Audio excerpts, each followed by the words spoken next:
Hello friends, welcome to Sadhana any rain blogs. આ menu છે એ એક સારી હોટલ છે, ન્યૂઝબઈની છે. એનું છે અમે લોકો ગોકુળધામથી અંદરથી જ ગયા હતા એ હોટલ માટે. તમે જોઈ શકો છો આ રસ્તો છે એનો એક્ઝેક્ટ. અમે અંદર ગોકુળધામવાળા રોડેથી જઈએ છીએ. ગોકુળધામવાળા રોડ છે જે ગોકુળધામ મેઇન રોડ ઉપરથી જઈએ છીએ. ગોકુળધામવાળા મેઇન રોડ ઉપરથી અમે લોકો ઉમિયા ચોક તરફ જઈ રહ્યા છીએ. અને અમે બાઇકમાં ગયા હતા કારણ કે ટ્રાફિક બહુ હોય છે, એટલા માટે કીધું બાઇક લઈને જાય. તો અમે લોકો ઉમિયા ચોકમાં નજીક જ આવી ગયા છીએ. અમે ઉમિયા ચોકમાં પહોંચવા આવ્યા છીએ. તો અમે એ રોડ ઉપરથી રાઈટ સાઈડ ટર્ન લઈ લીધો અને અમે જતા હતા મેટ્રો રેસ્ટોરન્ટમાં. તો એ સાઈડ મેઇન રોડ ઉપર જ મેટ્રો રેસ્ટોરન્ટ આવે છે. ત્યાં તમે આગળ જાઓ ઉમિયા ચોકથી એટલે ત્યાં મેટ્રો રેસ્ટોરન્ટ આવે છે. તો અમે જઈએ છીએ ત્યાં મેટ્રો રેસ્ટોરન્ટમાં. તો જો આપણે નજીક આવી ગયા છીએ મેટ્રો રેસ્ટોરન્ટના, તો ત્યાં પહોંચ્યાથી તો અમને એક સરપ્રાઈઝ મળી કે આ રેસ્ટોરન્ટ ચેન્જ કરી છે એ લોકોએ જગ્યા. તો અમે લોકોએ સડનલી અમારું ચેન્જ કરી લીધું કે અમે હવે ખોડિયારમાં જમી આવશે. તો અમે ખોડિયારમાં આવ્યા છીએ. આ ખોડિયાર છે એ નવું જ રેસ્ટોરન્ટ બન્યું હતું અને સરસ છે એવા રિવ્યૂ સાંભળ્યા હતા. તો કીધું આપણે ખોડિયારમાં પહોંચી જાય, ખોડિયારનું ટેસ્ટ કરીએ કેવું લાગે છે અને મારા વ્યૂઅર્સને પણ બતાવીએ કે ખોડિયારનું કેવું છે. તો અમે લોકો ત્યાં બેઠા છીએ અને મેનુ હિરેન સિલેક્ટ કરે છે ને ઓર્ડર કરે છે કે શું મેનુ છે, શું લેવું છે. જો મને પૂછે છે કે શું લેવું છે, તારે છાશ લેવી છે, કોલ્ડ ડ્રિંક્સ લેવું છે, એ બધું ચર્ચા કરી છે ને હિરેન મેનુ સિલેક્ટ કરે છે. અને હું ને અંશ બેઠા માહીને અમે બધા વિડીયો ઉતારીએ છીએ.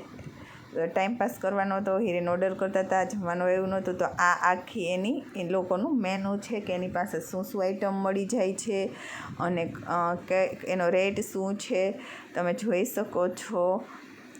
આ બધી જ આઈટમ એમની પાસે મળી જાય છે.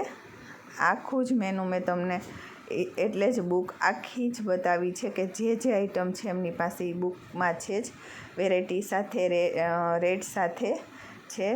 તો મેં તમને બતાવી દીધું છે ને. ત્યાં તમે જાઓ એટલે તરત ટેબલ ઉપર આ રીતે સલાડનું બાઉલ હોય છે અને પ્લસ એ લોકો તરત જ આપણે જઈએ એટલે ફ્રેમ્સ આપી દે છે.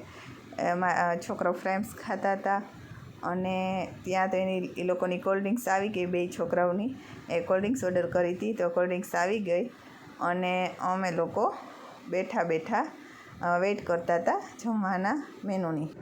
તો ઓર્ડર અમારો આવ્યો નહોતો. તો હું ને અંશુભાઈ વિડીયો બનાવતા હતા શું કરવું શું નહીં. ફ્રેમ્સ ખાધી, પછી કીધું ફ્રેમ્સ વધારે ખાઈ લઈશું તો જમશું શું. એટલે જો માહીને વિડીયોમાં નહોતી લીધી તો એ રીસાઈ ગઈ છે અને જગની પાછળ સંતાઈ ગઈ છે કે હવે તું મારો વિડીયો ઉતાર એવું કરતી હતી. જો આવી ગઈ એ દેખાણી આવી રીતે કરે છે. અને આ રીતે અમે પણ એન્જોય કરતા હતા અને મેનુની વેઇટ કરતા હતા. તો એટલામાં જ અમે મસાલા પાપડ ઓર્ડર કર્યો હતો. તે અમારો મસાલા પાપડ આવી ગયો. તો મસાલા પાપડ ખાવાની ખૂબ જ મજા આવી ગઈ અને એનો મસાલા પાપડ એ ટેસ્ટી હતો અને બહુ મજા આવી ગઈ ખાવાની. અને હિરેનને માહીને બહુ ભૂખ લાગી હતી એટલે એ સરખા જવાબ નહોતા દેતા અને એ જમવામાં જ હતા કે જલ્દી મેનુ આવી જાય અને જલ્દી અમે જમી લઈએ. એટલામાં જ અમારું મેનુ ફાઇનલી આવી ગયું. તો અમે મંગાવ્યું હતું વેજ કોલ્હાપુરી સબ્જી હતું. એની સાથે ગાર્લિક કુલચા મંગાવ્યા હતા અને ગાર્લિક કુલચા એના ખૂબ જ સરસ હતા અને સબ્જી પણ સારું હતું અને ઓવરઓલ મેનુ એનું સારું હતું એવું કહી શકાય. અને એનું મેનુ અમને પછી વેઇટરે એના સર્વ કરી દીધું અને અમે જમવાનું માહે તો ફ્રેમ્સ ચાલુ કરી દીધા હતા. એને ખૂબ ભૂખ લાગી હતી એટલે અને અમે કરી દીધું પછી જમવાનું સ્ટાર્ટ. અને જમવાનું મજા આવી ગઈ જમવાની. ખૂબ ભૂખ લાગી હતી એટલે હું ને અંશુ તો વિડીયો ઉતારતા જમતા હતા કારણ કે આપણે આપણા વ્યૂઅર્સને વિડીયો બતાવો તો કે તમારે ખોડિયારમાં જવું હોય તો એનું મેનુ શું છે શું નહીં. અને મેં જમતા પણ આ રીતે વિડીયો મારા સબસ્ક્રાઈબર માટે ઉતારી લીધો અને ટેસ્ટમાં મને એનું સબ્જી સારું લાગ્યું. માહી મને કે મમ્મા મારો વિડીયો લે, સરસ છે સબ્જી, મને ભાવ્યું એમ કરતી હતી એ પણ.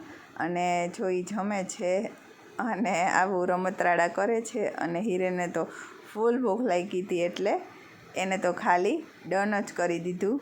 એને કે લાંબો વિડીયો નથી ઉતારો એવું બોલે છે જો એ. અને ત્યારબાદ અમે બધું કમ્પ્લીટ કરી લીધું.